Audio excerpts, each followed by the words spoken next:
Right, guys, welcome back to Kernel Console. Changes are coming to the 2026 rules. All the relevant stakeholders, it seems, are on board. The teams, the drivers, the fans. And now the governing body are in agreement that something has to change. The poor quality of the on-track action.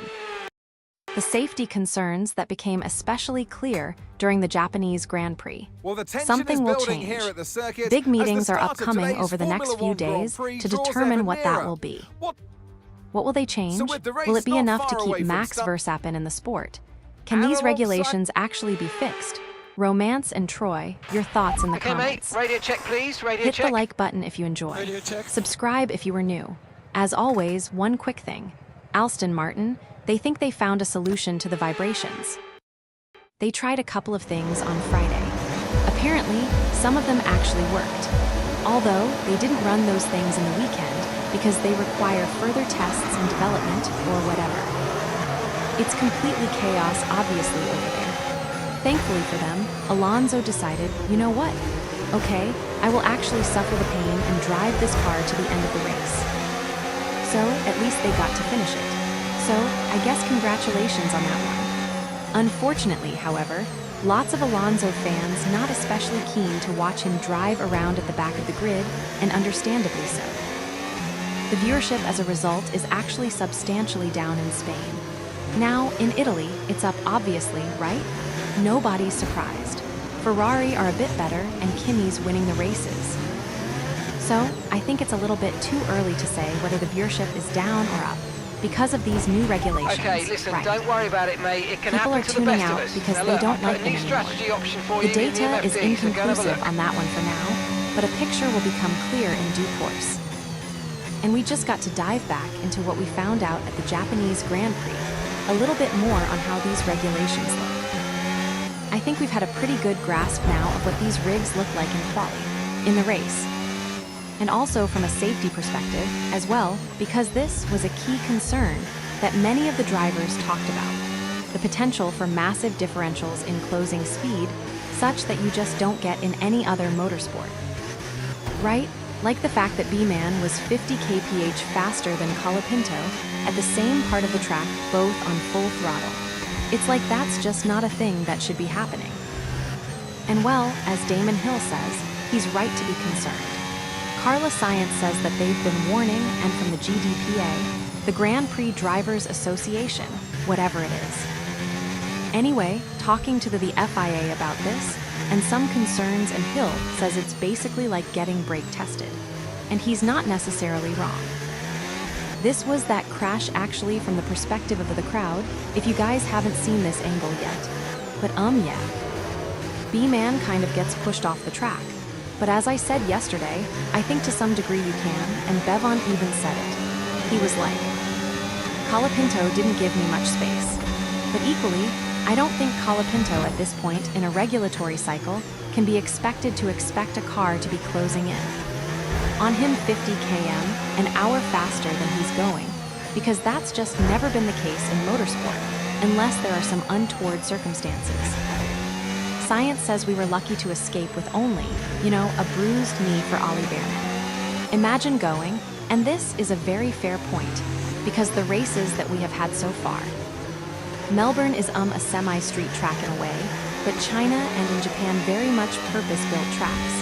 But if you went to a Baku, a Singapore, or a Vegas or something, and you have these kind of closing speeds on a street circuit, then you're probably running potentially even more into trouble.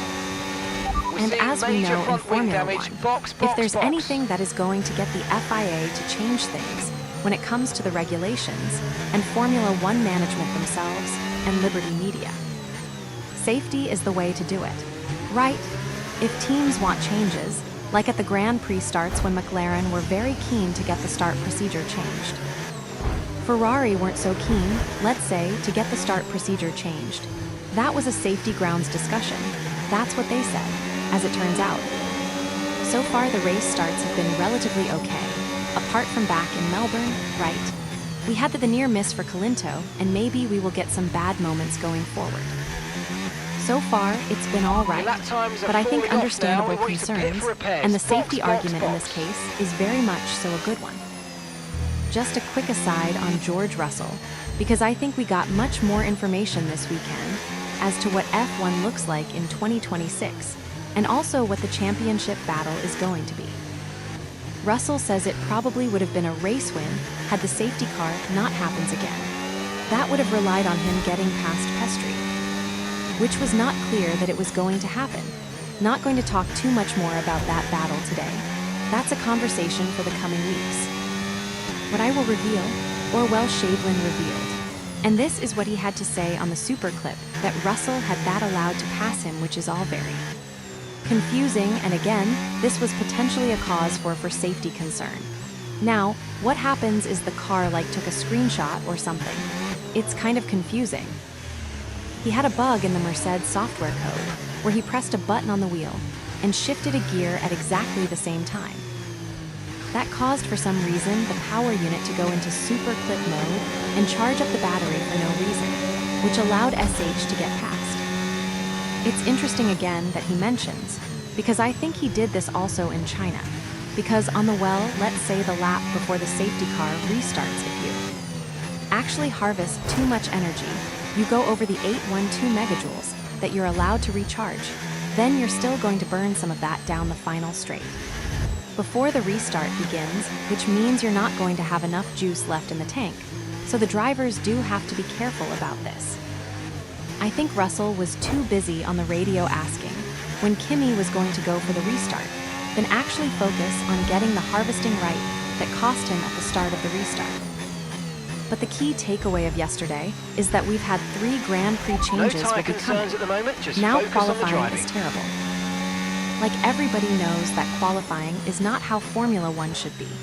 The racing has still, I think, generally been entertaining for various reasons. Although yesterday was interesting. I thought for different reasons, and kind of threw up as far as I'm concerned a couple of other problems, in addition to the safety drama, which I hadn't really thought about too much before.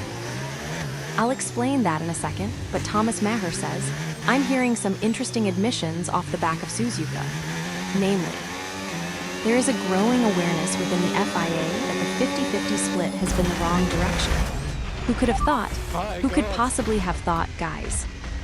That for some reason chasing this 50-50 idea was a bad way to go? They didn't even get there. They only got to 55-45.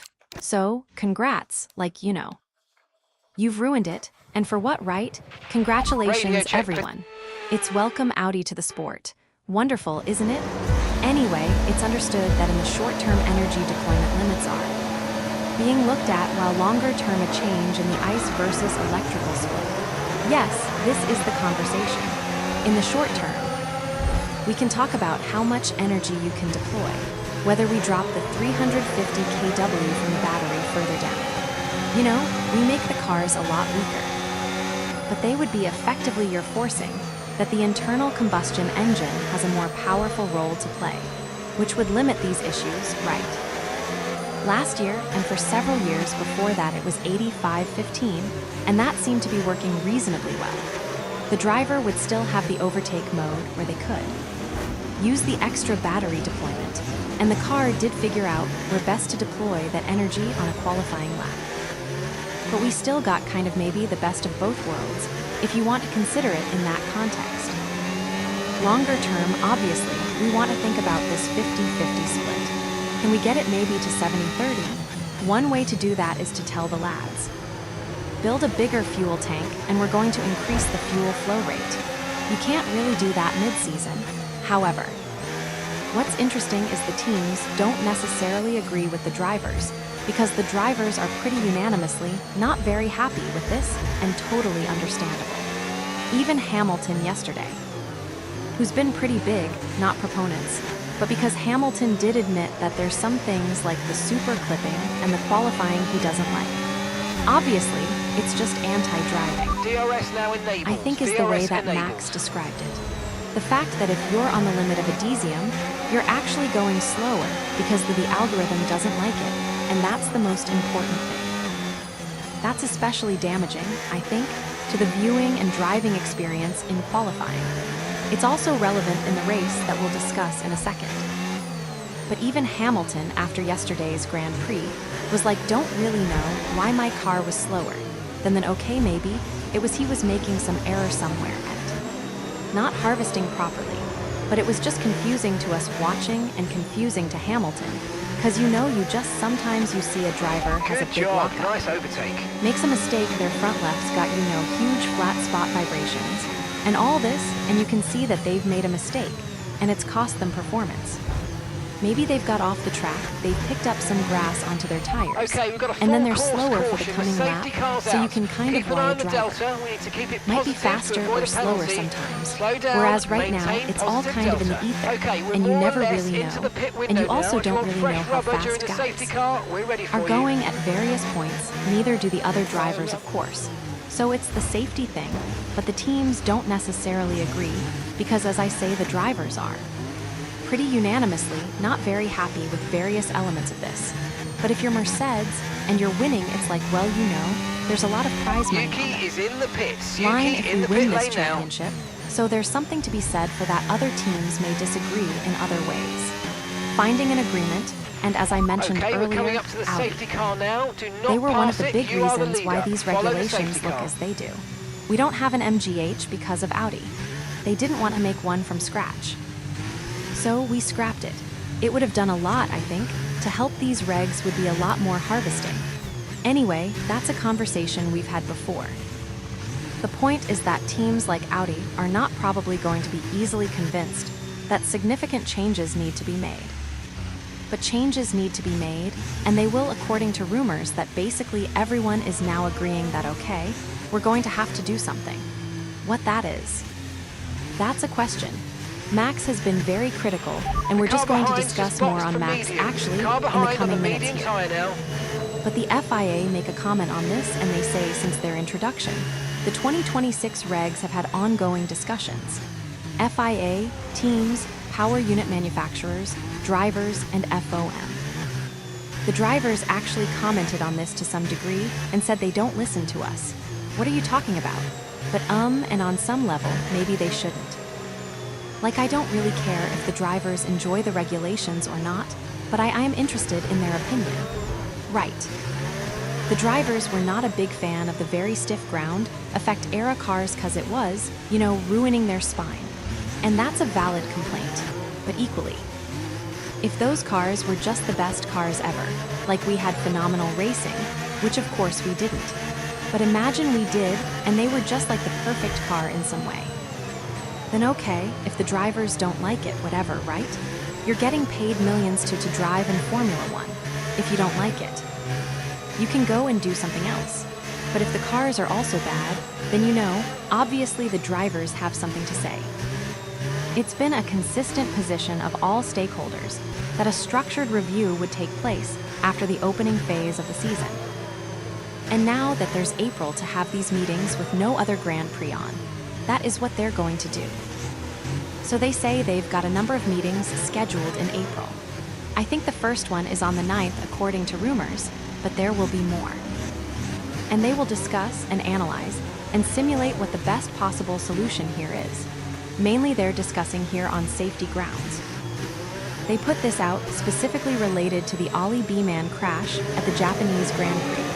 So that's what's kicked this whole thing off. Lower than we expected. But it doesn't mean that that's the only conversation that's worth having here. Right now, the Red Bull is terrible. Follow the safety car. I just wanted to have a quick aside on this because it sets up why Max is so frustrated.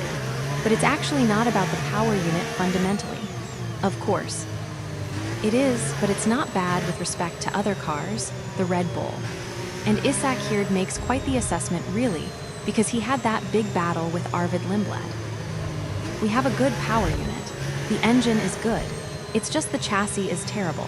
It's slow in the corners, which is, quite the statement to make about Pierre W. and the team's creation, but it's not pretty for sure, and Max is not enjoying driving it. They brought an upgrade apparently.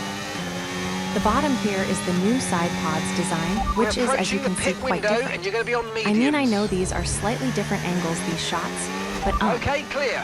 This is the version in China at the top. This is the version in Japan at the bottom. It was only on Max's car. But they brought a slight flaw tweak and a side pod tweak. And Max said, probably made the car worse, which is problematic. And apparently, according to Ralph Buck at F1 Insider, Red Bull themselves internally are thinking, wow, this car is so bad. We might just have to go full B spec and scrap it entirely. So that's why Max is additionally frustrated.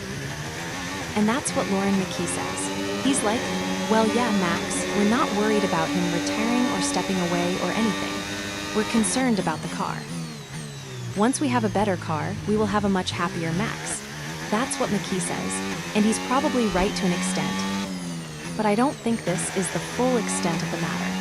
And I think you don't understand Verstappen if you think he's magically going to be happy if his car is much faster. His frustration with these regulations runs a lot deeper than that. And according to the rumors yesterday, he's very heavily considering retiring from the sport after 2026. Now, he actually will have a decision to make. We know his contract runs until 2028, but according to rumors, even in fact, this is almost inevitable. He will have various contract performance clauses that allow him to leave, because I think last year it was like if he wasn't third, and this year, he's not going to be third. The way things are looking with that Red Bull Max is going to be way further down the order, and as a result, it's almost certain there will be a break clause in the contract that says, okay, we didn't deliver. Max, you are free to walk away from the contract if you. Like, that means that Max has a decision to make given that it will be totally on the table for him as to whether he stays or goes at some point this season. Apparently, that decision is quite a way away. He might not even need to inform Red Bull until October, but Max will at some point this year make a decision. The Telegraph and Eric Van Haar was saying that Max told him that he is seriously considering retirement, and actually Van Haar responded today because he had a couple of messages about this. A couple of journalists and even Red Bull apparently got in touch and said, did Max really say that? Is that what he meant? And Van Haren says, yeah, I don't feel like it was a threat to put the pressure on. I feel like genuinely it's a promise. If things don't change, he will quit. That is what Van Haren believes Max's current opinion is. And I can't really blame Max as it stands in the scenario he finds himself in. Apparently, he had a meeting scheduled at dinner with Estefano Deloy to talk through all the problems. But apparently that's not a thing or Diacari wasn't aware. So, I'm a little bit confused if that's going ahead or not. The final thing I wanted to mention, just before we discuss what other changes could be made, is a couple of other things that came out of Japan that are worthy of discussion when it comes to these regulations in a racing context, and how we might need to change that as well. And it's become very evident that qualifying is atrocious, especially because the drivers cannot be on the limit. Because if they're on the limit, they're the power unit. Doesn't like it, and Lair is having an awful time, like a very frustrating time, trying to deal with this, because he recognized this was true in China when he went below 98% throttle activation, and that reset the mapping for the upcoming energy deployment. These are all very intricate details that can and probably will be changed to improve things. A lot of the changes that they can make short-term, and I think maybe they will make short-term, such as that one. They are plasters over the fundamental problem. I mean, let's be honest, the whole of active aerodynamics is a plaster over the power unit rags being terrible, right? Now, let's get some heat into those like tires. They're so energy-starved that we have to put them into Monza mode on the straights. You know, it's kind of ridiculous, really. And there's so many other things that will apply like that as well. So said it's one big joke. Lando Norris is probably the other driver who's been most critical. Right? We haven't talked much about Lad because he's not done that much racing, to be honest, but he is the reigning world champion. Let's not forget. And in addition to Max, he's probably been the most vocal in his critique of these regulations. You know, him and Max were crashing out yesterday. They were in like, if I don't laugh, I'll cry type. That's what they were like in yesterday's poster conference. And Lando says this, some of the racing, I didn't even want to overtake Lewis. My battery deploys. I don't want it to deploy, but I can't control it. So I overtake him, and then I've got no battery left, and he flies back past. That's not racing. That's yo-yoing. Now we talked about artificial racing. Yo-yo racing and all of this stuff for the first couple of Grand Prix. We saw it especially in Australia when Noler would go past. Russell would go past, and there was much discussion, it's pretty Watch fun. out for understeer But and also, wait for is the that car just ahead. Try to artificial? get Is past it as quick as you inevitable can. that Push, one will push. get past? And the other will get back past the next lap? Eventually, someone is going to win that battle, and I think in Japan we saw some interesting decisions. Well, what? You would hope are decisions, but they are not apparently. And this is where my semi-optimism for the racing of these regulations has now turned somewhat significantly more south, based on this revelation from Lando right here. So out of Spoon Curve, you guys probably will remember from the race that we still some different of strategies, right? We saw drivers seemingly deploying through 130R to try and get overtake through the Casio Nice move. triangle, Good job. and then hold on in the run down to turn 1. So it kind of looked like, okay, the driver S deploying more energy. He's trying to get the move done into the chicane, and then he's going to, hold the position with any luck. It may not happen. Well, most likely he gets overtaken again strategy because the available other in the guy, MFD. S, got more battery. But maybe it's worth a try, right? I think what Lando is effectively saying is that whenever you see this happening, the driver isn't trying to do it. It just happens, right? Like, I think there was a feeling for myself, and maybe others, that the driver must be pressing a button, or something like he's choosing to deploy more and add. At least there's some level of strategy there, because it's like, okay, I'm going to go for it. I'm going to take the lead, and then I'm going to hope that I get a better exit, and I can hold on right down the next straight. He's probably going to get me back, but he might not. But it doesn't really seem like that happens. Right. Lando has no control over what his battery is doing. When it was 85-15, the previous regulation set the ERS button. The overtake modes, that extra electrical deployment, the driver chose when they used that to attack or to defend. But it appears the regulations are so complicated, and it's all happening either on the pit wall or it's happening in the AI machine learning algorithm that sits inside of the car that just chooses what you're going to deploy and when. And it doesn't really appear that the driver has that much control of it. All the driver can do is drive in such a way to try and help the battery recharge so he's got more juice. And then the battery says, okay, I'm nice and full, we're just going to send it. And I think in some circumstances, the drivers are still making relevant racing decisions, but definitely in some instances. As Lando here is saying, he's not choosing to do what he's doing. Like if he makes an overtake on someone, that's not because he planned it. It's just because the car decided to, and the other car in front of him decided not to. So, are we really are they're actually drivers racing these cars nowadays, or are we pretty close to you guys remember that Abu Dhabi e-racing, or whatever it was when they had the AIS driving the car? Are we kind of halfway there at this point?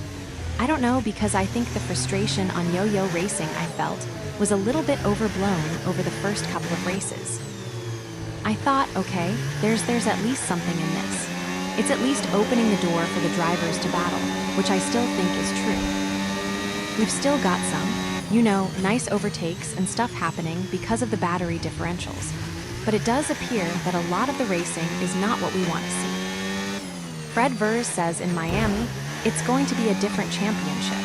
So this is just the bottom line I wanted to finish the video on, because it seems he believes, and there is a general understanding that significant changes to the regulations will be made to such an extent that come the Miami Grand Prix, we are going you have a lot of front wing damage. be Box racing for a new pretty one. different cars in the way that they attack. Hopefully significantly better cars. Hopefully just significantly different would be nice in certain categories. Okay, Yuki is coming Intrigue your in for a thoughts in the stop comments now. below. Hit the Okay, like mate, that's button it. if Go, you enjoyed. go, go. That stop Subscribe wasn't if you're great. new. We've lost some Take time care, there. and I'll see you next.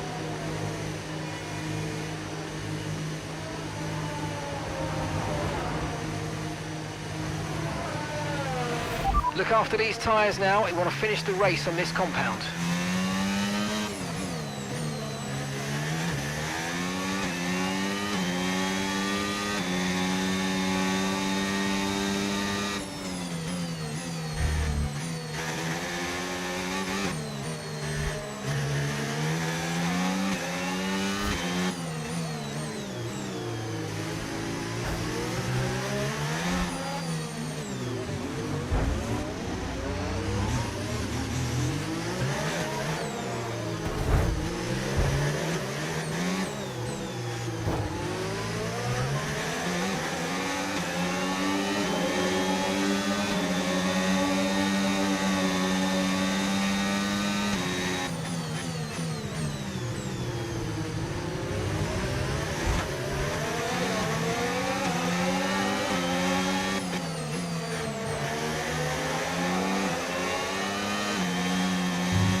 Okay, be careful with the front wing, you've taken some minor damage.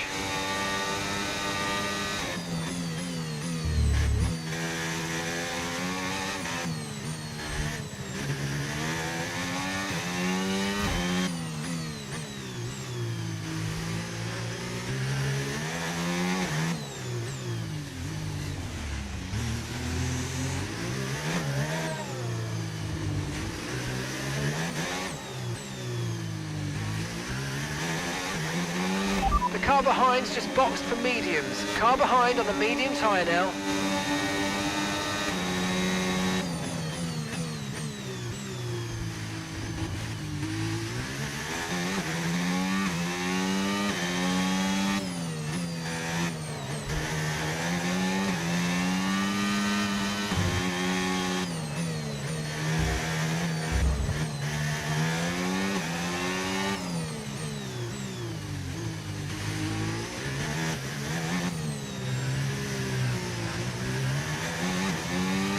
No need to worry about the tyre condition for now, everything's looking good. Good job, that was the fastest lap of the race so far.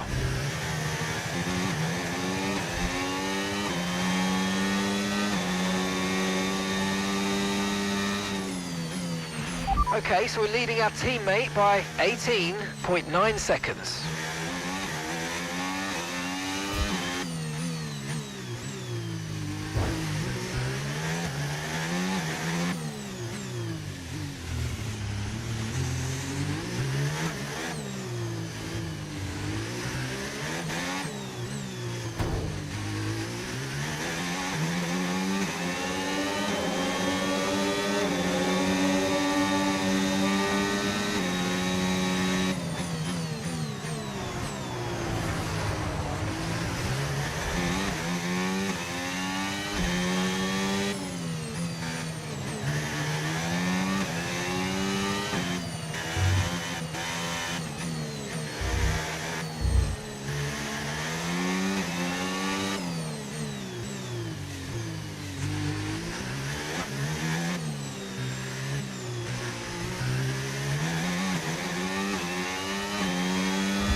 Gap to your teammate behind, 38.4 seconds.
Okay, mate, this is the final lap of the race. Final lap.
Yeah, very lovely weekend overall. Really well executed race, well done.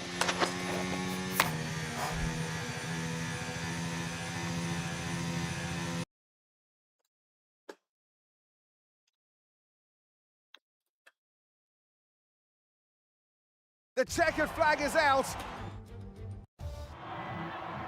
What a day it's...